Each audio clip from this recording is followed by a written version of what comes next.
The internet is something that is kind of run by corporations. There are, of course, many individuals that run websites as well, but by and large, a lot of our time is being spent on these corporations. How do you explain Aptos to non-blockchain people? I'd say the best way I can describe it to someone who's not in the blockchain space is really as going back to the idea of a public utility. And most people are familiar with the idea of electricity, roads, water, and how those things can impact their lives in a beneficial way. Aptos, I think of that as well as a public permissionless database that anyone in the world can use for a very low fee. And it's intended for this database to be shared amongst all people, the same way those kind of resources are shared by everyone, right? Whether it's roads or water or electricity.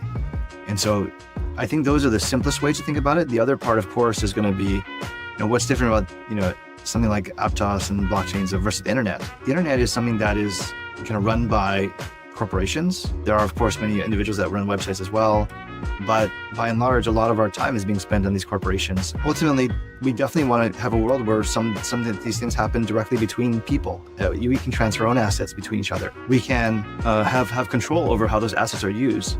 Whether it's products like AI or others, we have that right in control. And so allowing that kind of right in control, as well as making this a public utility, I think generally helps people understand, this is a change in the way we think about the internet and how we start to interact with each other and communicate with each other over time.